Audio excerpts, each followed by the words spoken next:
48 लोकसभा की सीटें हैं और 48 में से 2 शिवसेना, 2 राष्ट्रवादी, एक चिचा की, एक भतीजे की और एक आदि कांग्रेस। इन 48 में से इन्होंने किसी भी मुस्लिम अक़लियत को टिकट नहीं दिया। अब रहा सवाल नरेंद्र मोदी का,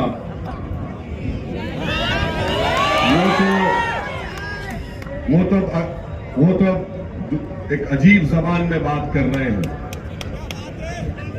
तो 48 में से 2 राष्ट्रवादी चिचा भतीजे की, 2 शिवसेना, एक तीर अदावत का, एक मशाल जिसमें आग है, और आदि कांग्रेस, एक को भी नहीं दिए। और ये मैं नहीं कह रहा हूं, बल्कि उन्हीं के इंडिया अलायंस के लोग कह रहे हैं कि महाराष्ट्र में 1 करोड़ मुसलमान हैं और एक को भी टिकट नहीं दिए। ये बात आपको सोचना है, औरंगाबाद की आवाम को, कि जो पार्टी 48 में से 1 को टिकट नहीं दे सकती, वो किस बुनियाद पर औरंगाबाद को आकर कह रही है कि इम्तियाज जलील को हराओ।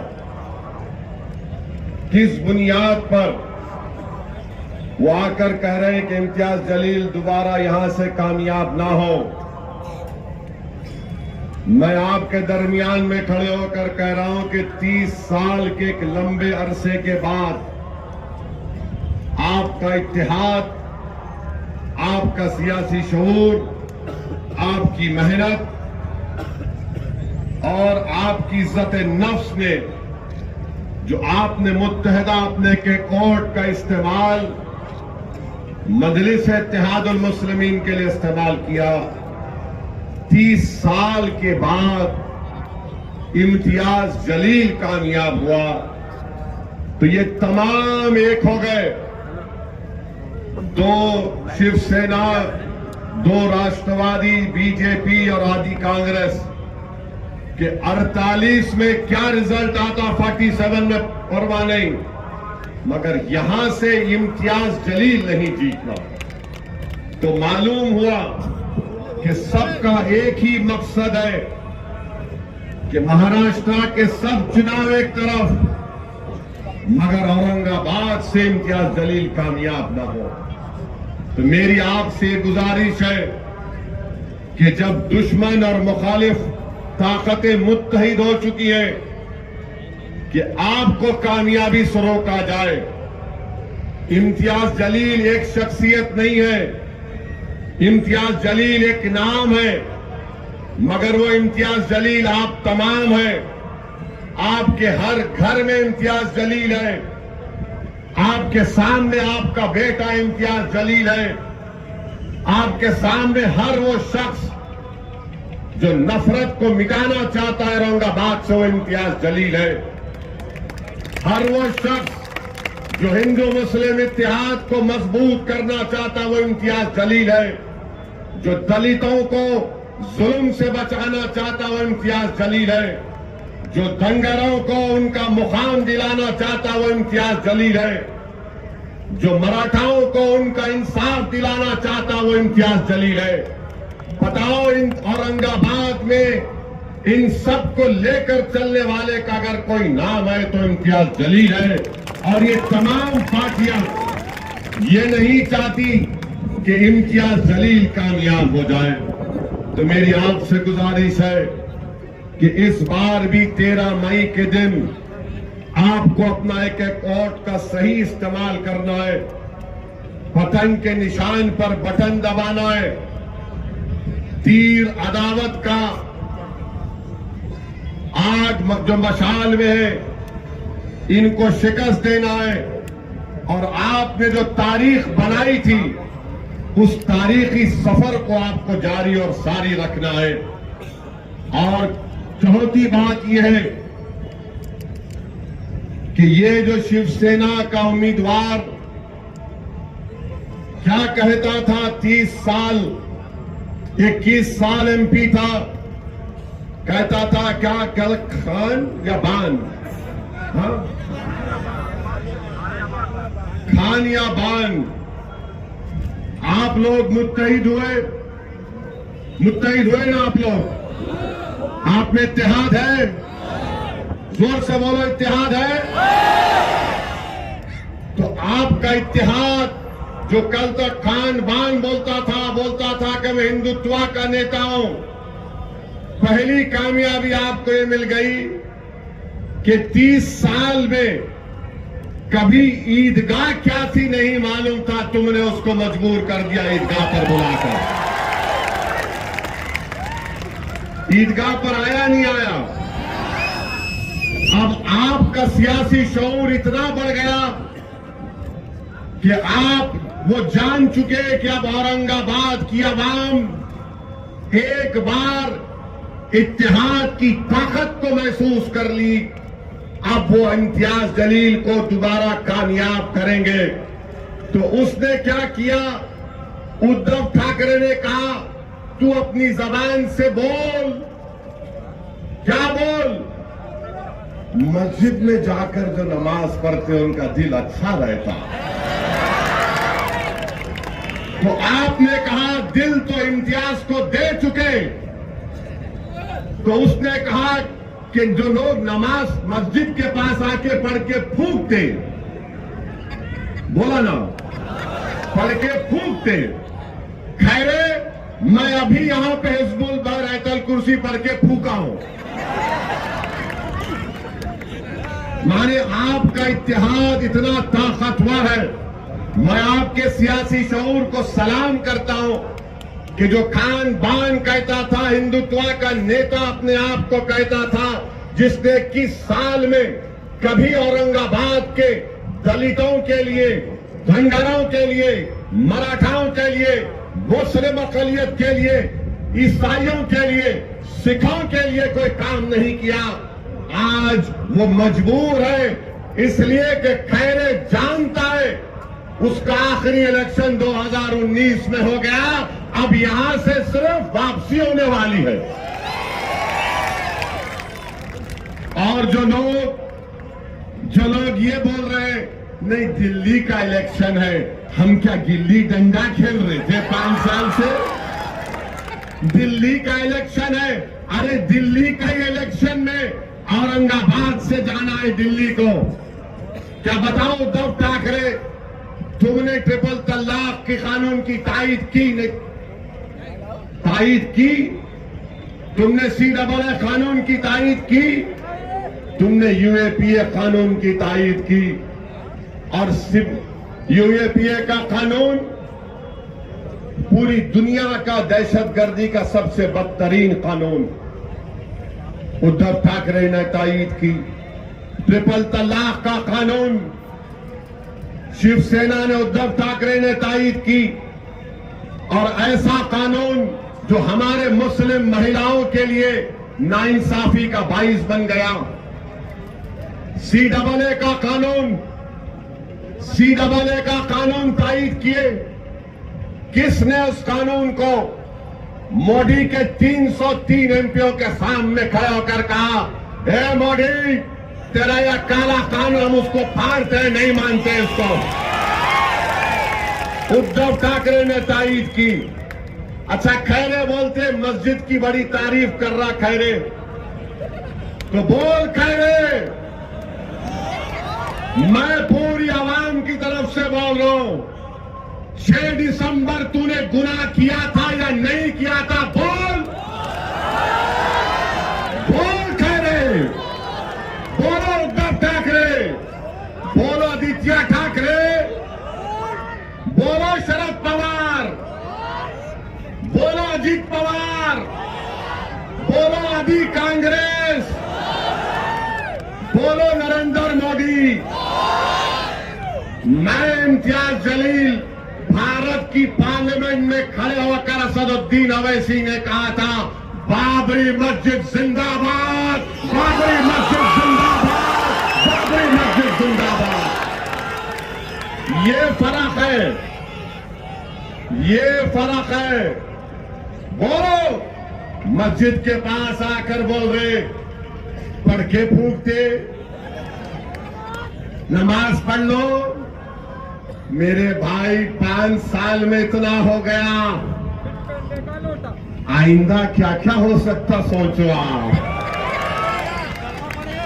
आइंदा क्या क्या हो सकता है, क्या हो सकता है आइंदा? क्या पड़ेगा, क्या पड़ेगा? मैं नहीं बोल रहा हूं, तुम बोल रहे। ईदगाह पे आ गया, 6 दिसंबर से ईदगाह पे आ गया, ईदगाह से मस्जिद पे आ गया, मस्जिद से नमाजियों पे आ गया, फिर बोल रहा पढ़ के फूकते।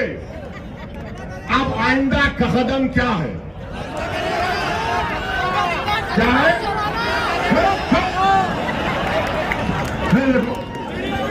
अरे वो नहीं बोल रहा, वो वो नहीं बोल रहा, नहीं क्या है, क्या है? खतरनाक है तुम लोग।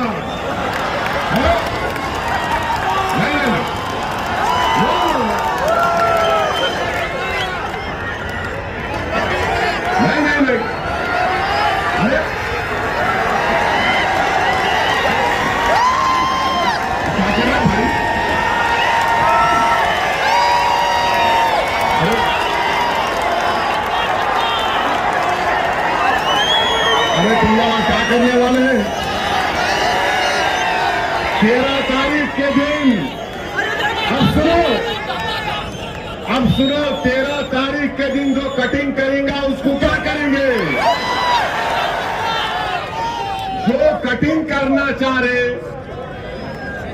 उनको आप माने वोट, कटिंग से मतलब वोट, ज्यादा उसको नहीं जाना, ना मैं ऐसा आदमी नहीं हूं। अभी तक नान खजिया नहीं खिलाए मेरे को, खिलाने के बाद क्या हो सकता मेरे पे नहीं मालूम सर। तो सुनिए, अभी टाइम दो, अरे ठहरो, आखिर में करेंगे पूरा ऑपरेशन। कल भी तो जलसे है, अभी से पूरी बैटिंग कर लिए तो कैसा? तो आपको मैं बता रहा हूं, 30 लोकसभा की सीट में से जो नए नए सेक्युलर बने हैं उद्धव ठाकरे, अब वो टिकट नहीं देते।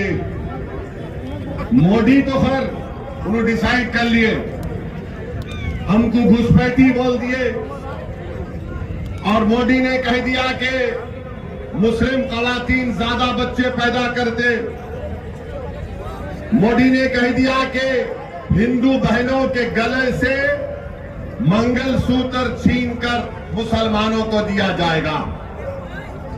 मेरे भाई एक बात समझो, जिस दिन उद्धव ठाकरे को मुख्यमंत्री बनने की कुर्सी मिल जाएगी, जिस दिन उद्धव ठाकरे को अपने बेटे की पॉलिटिकल फ्यूचर की तमानियत मिल जाएगी, उस दिन उद्धव ठाकरे सबको भूल जाएंगे, उस दिन सबको भूल जाएंगे। क्या क्या आपने नहीं लिखा अपने अखबार में कि मुस्लिम माइनॉरिटी को उनके वोट का हक छीन लेना चाहिए। आज आप आकर यहां पर ऐसे लोग भी हैं जो कह रहे नहीं, ऊपर देखो नीचे मत देखो, दिल्ली का इलेक्शन है।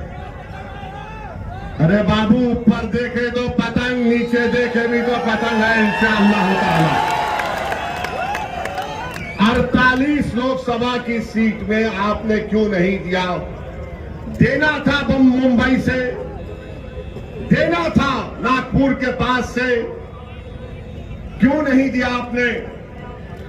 आपने इसलिए नहीं दिया क्योंकि जानते हैं कि मुस्लिम अक़लियत के पास कोई विकल्प नहीं है, वो हालत मजबूरी में वोट देंगे। मगर ये भूल गए कि ये 2024 है। अब महाराष्ट्र के दलितों के पास महाराष्ट्र के दंगारों के पास, महाराष्ट्र के वंचित समाज के पास एक विकल्प है और वो एमआईएम पार्टी है। अब आप ये नहीं समझ सकते कि हम जिसको चाहे खड़ा करेंगे ये समाज इनको वोट दे देगा। इससे आपको एक पैगाम मिलता है कि औरंगाबाद की सीट जो आपकी है, जो औरंगाबाद की आवाम की है, चाहे किसी समाज का हो, वो आपकी इज्जत को छीनना चाहते हैं। इम्तियाज जलील को हराने का मतलब क्या है कि आपकी इज्जत को छीनना चाहते हैं, आपके इज्जत नफ्स को छीनना चाहते हैं, आपके इत्तेहाद को पारा पारा करना चाहते हैं। तो मेरे अजीज दोस्तों और बुजुर्गों, इन ताकतों को मौका मत दीजिए। अब वो दूसरा शिवसेना का कैंडिडेट है, क्या नाम है उनका? हाँ, नाम है उनका, नाम है, बहुत नाम है उनका।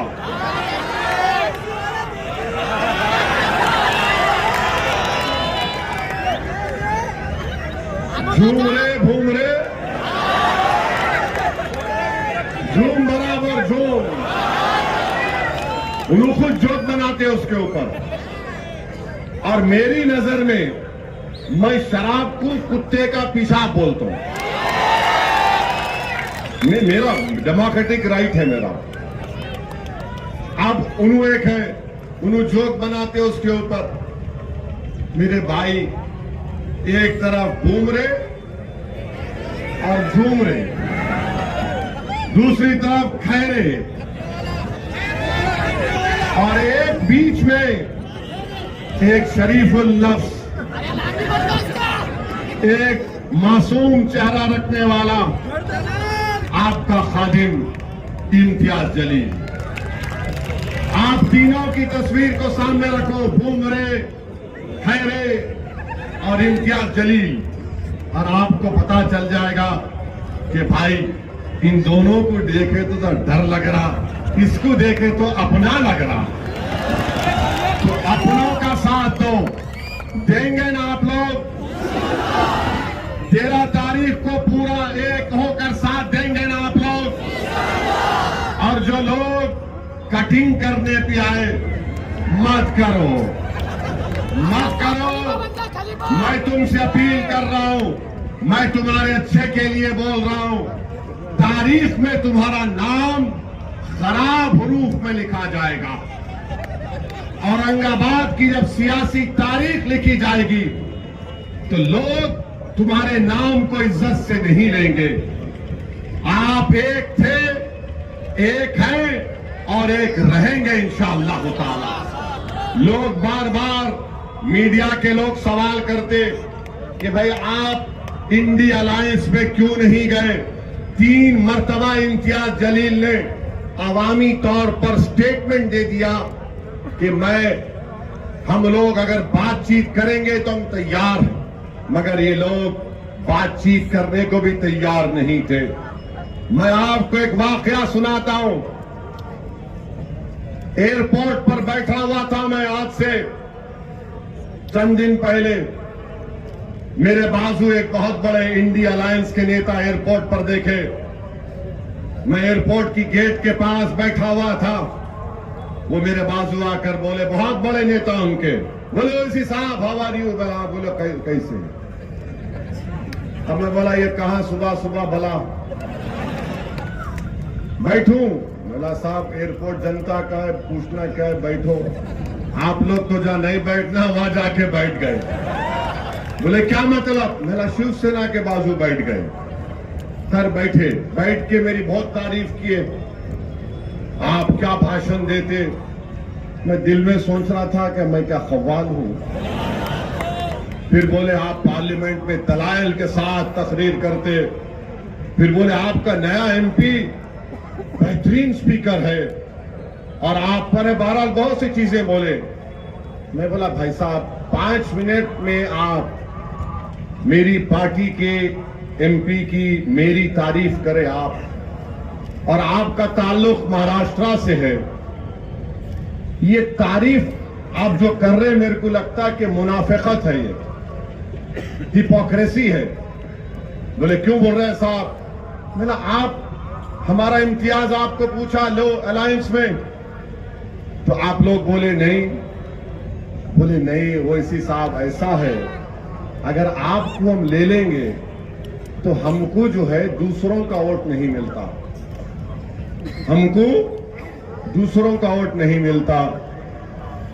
मैं सुन के ताज्जुब कर रहा था इस शख्स को कि अभी बैठकर कह रहा था कि हिंदुस्तान के संविधान को तुम बचा रहे हो, ऐसी तुम बाबा साहेब अम्बेडकर के ख्वाबों को पूरा करने की बात करते, हम तुम्हारी इज्जत करते। मैं सुन रहा था उनकी गुफ्तगू और कह रहे थे कि नहीं वोट नहीं मिलता है, वो फुला हो जाएगा। मुझे भी बड़ी तकलीफ हुई क्योंकि औरंगाबाद में तो इम्तियाज जलील को सबका वोट मिला। इम्तियाज जलील सिर्फ एक समुदाय का नेता तो नहीं है, इम्तियाज जलील को सबने कामयाब किया। खैर वो चले गए, मेरे दिमाग पर एक बोझ सा हो गया। मैं अल्लाह से दुआ कर रहा था कि अल्लाह ये सब बातें मुझे सुनना पड़ता परवरदिगार। तो उतने में मेरे पीछे से एक खातून और उनका बेटा उठकर आए और उस खातून ने कहा बेटे असद। मैं एकदम आंख खोला और देखा, बोले बेटे असद मैं तुम्हारी इसकी बातें सुन रही थी और मुझे तकलीफ हुई इसकी बातें सुनने के बाद, मगर मेरे बेटे तुम सच्चाई पर हो और तुम यकीन जानो कि हम सब तुम्हारे साथ हैं। इनकी बातों को लेकर तुम तकलीफ मत उठाओ, तुम जहनी बोझ का शिकार मत हो जाओ। मैंने अपने बेटे से कहा कि अगर मैं मर भी जाऊंगी तो तुम असदुद्दीन ओवैसी का साथ नहीं छोड़ना। मेरे आंख में आंसू आ गए, मैंने कहा कि अगर आप गैर महरम नहीं रहती तो मैं आपके पैरों को छू लेता। तो उस औरत ने कहा इधर आ बेटे, और मेरे सर पर हाथ रखा। मेरे आंख से भी 2 कतरे आंसू के निकल गए, उस खातून की आंख से बेशुमार आंसू निकलते गए और बार बार मुझसे कहा, मैं इसकी गुफ्तगू सुन रही थी, मेरा कलेजे में दर्द हो रहा था कि मेरे बेटे को बाजू बिठाकर तारीफ भी करके आज वो कह रहे हैं कि तुमको खरीब आने नहीं देंगे। मेरे भाई, जब कभी भी मैं औरंगाबाद को आता हूं और दौरे करता हूं, जिनका मेरा उनका कोई रिश्ता नहीं है, जिनको मैं पहचानता भी नहीं, और जब घरों से हमारी मां और बहनें रो रो कर कहती है, ऐसा कहती है कि तुम कामयाब हो गए, जब नौजवान कहता है कि भाई कुछ भी हो जाओ हम तुम्हारा साथ नहीं छोड़ेंगे, ज़ईफ लोग बुला बुला कर बोलते कि असदुद्दीन हस्बुनल्लाह निअमल वकील का विर्द करते रहो, तो खुदा की कसम मैं तुम्हारे दरमियान में खड़े होकर कह रहा हूं, मुझे किसी की जरूरत नहीं है, अल्लाह और तुम लोग काफी हो, अल्लाह और तुम लोग काफी हो। ये क्या कर लूंगा इन लोगों के पास जाकर, शायद मुझे शोहरत मिल जाए या कोई मंत्री या पोस्ट मिल जाए, मुझे नहीं चाहिए। मेरे भाई, तुम्हारे दिलों में अल्लाह ने मोहब्बत पैदा की, तुम्हारे आंख में आंसू आ जाते जब मजलिस का जिक्र होता। यही सबसे बड़ी दौलत है, यही सबसे बड़ी दौलत है, यही सबसे बड़ी नेमत है अल्लाह की। मैं फिर से कह रहा हूं तुम्हारे दरमियान में, मैंने अपने घर में भी कहा कि अगर मुझे मौत आ जाए तो मुझे औरंगाबाद के किसी कब्रिस्तान में जाकर दफना देना। मुझे औरंगाबाद की जमीन से इतनी मोहब्बत है। मैं जज्बात में लाने को नहीं कह रहा हूं, नहीं मालूम इस जमीन में क्या चीज है कि बहुत यहां पर एक रूहानी सुकून मिलता है। अल्लाह तुम्हारे इस जज्बे को सलामत रखे, डरने और घबराने की जरूरत नहीं है। अल्लाह हमारे साथ है, अल्लाह हमको कामयाब और कामरान करेगा। अरे ये लाख आ जाए कोशिश कर ले, मुझे यकीन है कि मराठा लोग जो पार्लियामेंट में देख चुके इम्तियाज जलील को कि जिसने मराठाओं के आरक्षण की बात की, धनगर समाज के लोग ये जानते हैं कि इम्तियाज जलील ने बेलौस उनकी राय और इंसाफ की बात की। दलित समाज के लोग जानते हैं कि पीठ खंजर में इंडिया अलायंस ने घोटा, बुलाकर डाइस पर जलसा कराकर उनका हाथ छोड़ दिया, मगर हम में इत्तेहाद नहीं हुआ, मगर हमने दलित पॉलिटिकल एम्पावरमेंट के लिए बाबा साहेब अम्बेडकर के ख्वाबों को पूरा करने के लिए और बाबा साहेब अम्बेडकर का जो एहसान हम पर है, हमने वहां से अकोला में ताईद का ऐलान किया, हमने आनंदराव अम्बेडकर साहब की सीट पर ताईद का ऐलान किया। कोई कुछ भी कह ले, मगर हम हमेशा से ये बात कहते आ रहे हैं कि वंचित समाज को एक होना पड़ेगा और वंचित समाज जब एक होगी तभी हकीकी मानों में इंसाफ मिलेगा। मोदी का भाषण तो तुमने सुना होगा, कामया वो लगा सकते, लगाओ जरा जल्दी चाउश, जल्दी लगाओ। सुनो मोदी ने क्या कहा, सुनो आप, सुनो मोदी ने क्या कहा, सुनो आप। क्योंकि जब मैं बोलना शुरू करा तो हमारे दुश्मना शुरू हो गए, इन्हों जज्बाती बात कर रहे, बहरे हैं पूरे, सुने नहीं आता सच्चाई इनको। लगाओ लगाओ। उनकी सरकार से उन्होंने कहा था कि देश की संपत्ति पर पहला अधिकार मुसलमानों का है। इसका मतलब ये संपत्ति इकट्ठी करके किसको बांटेंगे? जिनके ज्यादा बच्चे हैं उनको बांटेंगे, घुसपैठियों को बांटेंगे। क्या आपकी मेहनत की कमाई का पैसा घुसपैठियों को दिया जाएगा? ये कांग्रेस का मैनिफेस्टो कह रहा है कि वो माताओं बहनों का सोने का हिसाब करेंगे, उसकी जड़ती करेंगे, जानकारी लेंगे और फिर उस संपत्ति को बांट देंगे और उनको बांटेंगे जिनको मनमोहन सिंह जी की सरकार ने कहा था कि संपत्ति पर पहला अधिकार मुसलमानों का है। भाइयों बहनों, ये अर्बन नक्सल की सोच, मेरी माताओं बहनों, ये आपका मंगल सूत्र भी बचने नहीं देंगे, यहां तक जाएंगे बचाने। और पहले जब उनकी सरकार थी उन्होंने कहा था कि देश की अब आप अंदाजा लगाइए, मुल्क का वजीर आजम है, 133 करोड़ जनता का वजीर आजम है।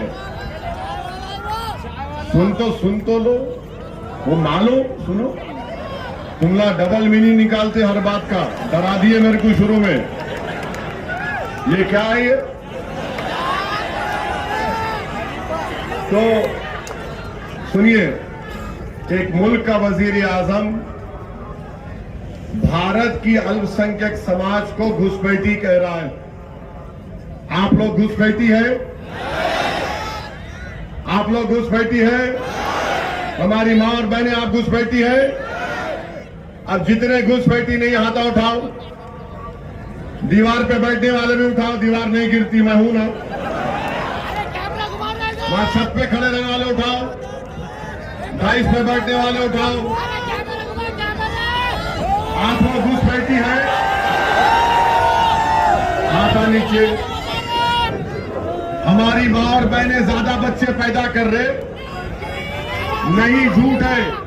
तो ये टोटल फर्टिलिटी रेट गिरा है, मुस्लिम बहनों का, बेटियों का TFR गिरा है, मोदी झूठ बोल रहे। अब एक और सवाल पूछूंगा, हाथा उठाना। क्या आपको पसंद है कि किसी हिंदू बहन के गले से मंगलसूत्र उतार कर अपने जेब में रखना? आपको पसंद है? उधर से बोलो, आपको पसंद है? ये मोदी बोल रहे हैं। और अब सुनो, अब जरा हाथ सुनो, हाथों हौरे पे हाथों ठहरो। अब आपको मालूम होगा कि 5 साल में हमारी मां और बहनें बैठी हुई हैं। 5 साल में 19 से 24 के दरमियान में भारत की महिलाओं ने, ये पॉइंट जरा मीडिया नहीं कैरी करेगा, आप लोग इसको वायरल करेंगे ना, करना। ये पॉइंट मीडिया डरता जरा मोदी से, हम उनके बाप से नहीं डरने वाले। तो 5 साल में भारत की महिलाओं ने, रिजर्व बैंक ऑफ इंडिया का डेटा है कि 1 लाख करोड़ रुपए का सोना गिरवी रखाकर पैसे लिए। 1 लाख करोड़। अब बताइए मोदी, ये महिलाओं से मोहब्बत है आपकी? 1 लाख करोड़ अगर कोई महिला, कोई खातून जेवर अगर गिरवी रखाती है तो उसके कलेजे पर, दिल पर पत्थर रखकर रखाती है, क्योंकि एक तो या तो उसकी मां की या खानदान की एक निशानी होती, दूसरा वो सोना रखते अपनी औलाद की बेटी की शादी के लिए, और जब गिरवी रखाते तो किसी का एक्सीडेंट हो गया, शादी कराना है या बच्चे को बाहर भिजाना है या कहीं फीस देना है, नरेंद्र मोदी 1 लाख करोड़ का सोना गिरवी रखा है महिलाओं ने। मेरे अजीज दोस्तों और बुजुर्गों, मगर मोदी कहते हैं हमको जिहादी। आप लोग जिहादी हैं? जिहादी हैं आप लोग? मेरे को तो दिन रात बोलते रहते, मगर आवाम को गाली दे रहा एक देश का वजीर आजम है। आप बताइए मेरे अजीज दोस्तों और बुजुर्गों, क्या मुल्क का हाल नरेंद्र मोदी कर दिए? आप बताइए, कल अगर CAA NPR NRC होगा तो क्या उद्धव ठाकरे आकर ठहरेंगे औरंगाबाद में? अगर CAA NPR NRC होगा तो उसके माने क्या है कि अगर डॉक्टर गफ्फार कादरी, हमारे इम्तियाज जलील और हमारा ये दलित नेता, भाव उठो, इधर आओ,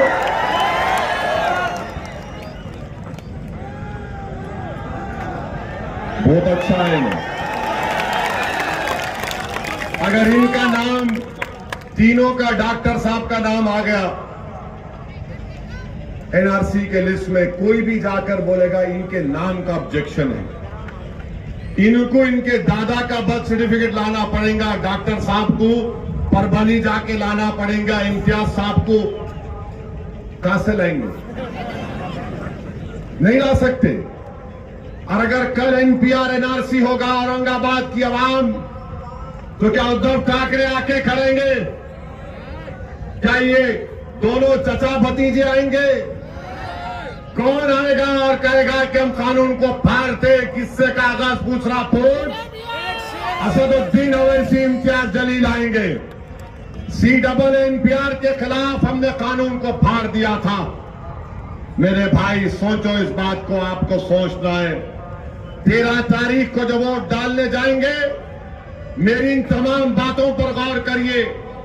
और ये जो देशभक्ति की बात ये RSS के लोग करते हैं, ये देशभक्ति की बात ये दोनों शिवसेना वाले करते हैं।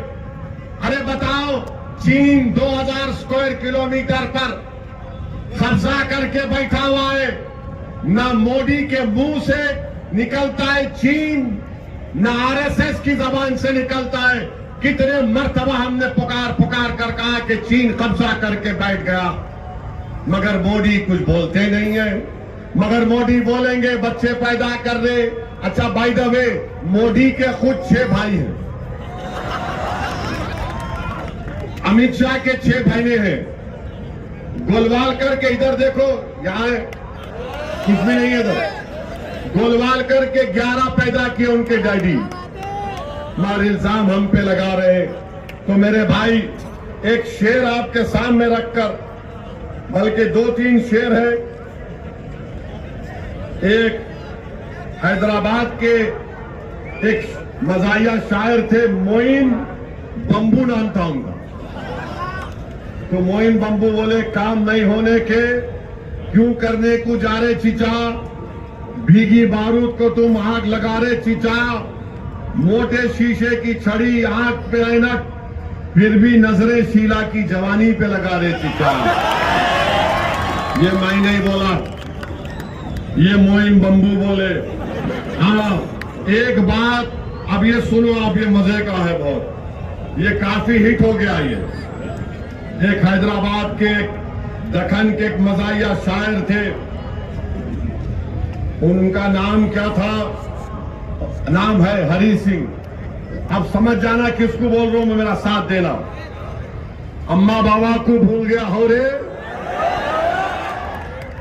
सारी जनता को हौला बना रहा, हिंदू मुसलमान को लड़ा रहा, शादी करके जोरू को भगाता, एनआरसी बोल के हमको डराता, बार बार बाहर के दौरे करता, जनता के पैसे बर्बाद करता, कातिल और जानियों को छोड़ता, बेगुनाहों को कैद करता, मंगलसूत्रों की झूठी अफवाह उड़ाता, गरीब लोगों को मजाक उड़ाता, लोगों को तकलीफ देके खुश होता, चौकीदार बन के उछल रहा, अपनी औकात भूल गया।